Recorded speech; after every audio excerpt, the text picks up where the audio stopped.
पिता, पुत्र और पवित्र आत्मा के नाम पर आमीन। Hallelujah, praise the Lord. हे पवित्र आत्मा ईश्वर, हमारे दिलों में आइए और हमें अपने प्रकाश से आलोकित करिए ताकि हमें सद्बुद्धि प्राप्त हो जाए। आमीन, हालेलुया। कृष्ण में मेरे प्यारे विश्वासियों, मैं आपसे एक सवाल पूछना चाहता हूं। क्या आप धनी है? क्या आप धनी है? दो प्रकार के धनी होते हैं इस दुनिया में। पहला है जो दुनिया की दृष्टि में धनी है, दूसरा है जो ईश्वर की दृष्टि में धनी है। दुनिया की दृष्टि में वो लोग धनी हैं जिनके पास दुनिया की संपत्ति है। ईश्वर की दृष्टि में वे लोग धनी होते हैं जिनके पास ईश्वर की संपत्ति है। अगर आप दुनिया की दृष्टि में संपन्न है तो आपका जो धन है क्षणभंगुर है। अगर आप ईश्वर की दृष्टि में धनी है तो आप हमेशा के लिए धनी रहेंगे, क्योंकि दुनिया की संपत्ति मृत्यु के बाद हम ले जा नहीं सकते हैं, बल्कि ईश्वरीय संपत्ति हमारी मृत्यु के बाद आनंद काल तक हमारे साथ रहेगा। और इसलिए असली संपत्ति वह है जो ईश्वर के दृष्टि में है। तो प्यारे विश्वासियों, आपका यह क्षणभंगुर जीवन आप ईश्वर की दृष्टि में धनी बनने के लिए मेहनत करें। आप वो सारे काम किया करें जो आपको ईश्वर की दृष्टि में धनी बनाएगा। लूकस के सुसमाचार अध्याय 12 वाक्य 13 से 21 तक यीशु एक मूर्ख धनी के बारे में कहते हैं। उस मूर्ख धनी के खेत में बहुत अनाज फसल आया और उन्होंने क्या कहा, मैं मेरे कमरा तोड़ डालूंगा और बड़ा बनाऊंगा और उसमें पूरा मैं ये दाना भर दूंगा और मेरी आत्मा से कह दूंगा, ओ मेरी आत्मा खुशी मनाओ, आनंद मनाओ, क्योंकि तुम्हारे लिए सब कुछ रखा है, खाओ पियो मस्त करो। लेकिन उसी दिन रात को ईश्वर कहता है, रे मूर्ख, अगर तुम्हारी आत्मा तुमसे मांगा जाएगा तो ये सारी संपत्ति किसकी होगी? और यीशु ये दृष्टांत समाप्त करते हैं कि यही दिशा होगी जो ईश्वर की दृष्टि में धनी नहीं है।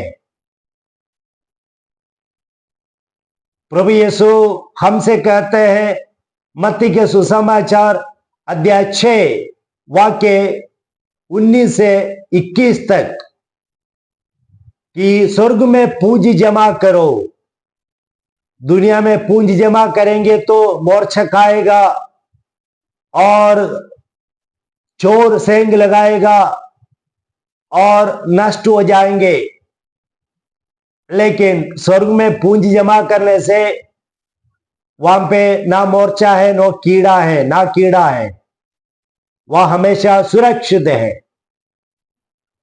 और इसलिए मैं आपसे अनुनय विनय करता हूं, आपसे निवेदन करता हूं, आपसे अर्जी करता हूं कि आप कृपया अपनी आत्मा को बचाएं, अपने आप को ईश्वर की दृष्टि में संपन्न बनाते हुए। तिमोथी का पहला ग्रंथ अध्याय 6 वाक्य 17 से 19 तक आप पढ़िए।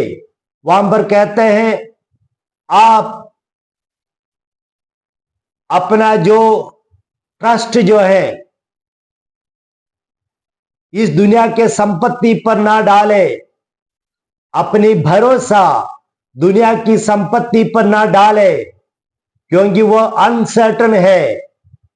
आपको यह पता नहीं कल आप जीवित रहेंगे या नहीं, तो इसलिए दुनिया के संपत्ति पर आप दृष्टि ना लगाए, अपना भरोसा ना रखे, बल्कि आप परोपकारी बने और आप भला कार्य करें। यह संपत्ति से गरीबों की मदद करें, जरूरतमंदों की मदद करें, और ऐसे करते हुए आप स्वर्ग राज्य में पूंजी जमा करें और वह आपके आने वाले जीवन के लिए आपके साथ देगा। आप सचमुच में धनी बन जाएंगे। और इसलिए इस पर ध्यान देना। अंग्रेजी में कहते हैं, धन्य है वह मनुष्य जो अपने पास जो नहीं रख पाते हैं दे देते हैं, लेकिन जो कभी नष्ट नहीं होगा वह रख देते हैं।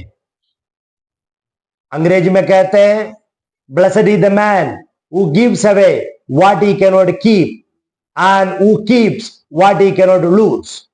यानी धन संपत्ति अपने पास नहीं रख सकते हैं, तो इसलिए ये दे दो। और ईश्वरीय गुण हम अपने पास रख सकते हैं, इसलिए उसको ना त्यागो। इसी प्रकार अपना ये क्षणभंगुर जीवन बिताए। इब्रानी के पत्र अध्याय 13 वाक्य 16 में कहते हैं, आप भलाई करने में, परोपकार करने में पीछे ना हटे, क्योंकि इस प्रकार का कार्य ईश्वर की दृष्टि में महोन्नत है, अति उत्तम है।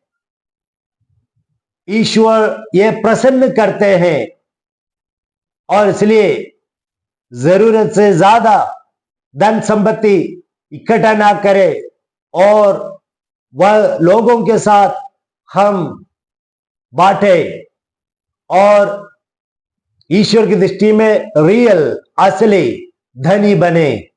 ये दुनिया की धन संपत्ति आपको दिया गया है, लेकिन वह आपका नहीं है। वो आप इसका इस्तेमाल करते हुए वह संपत्ति स्वर्ग राज्य में इकट्ठा करें, जो अनंत काल के लिए आपका ही रहेगा।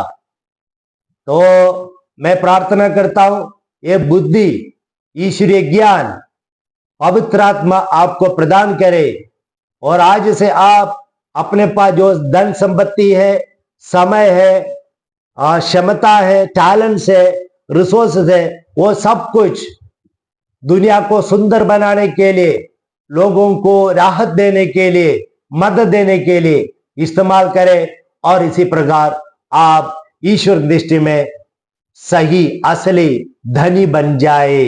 हालेलुया। ईश्वर आपको अनुग्रह प्रदान करे।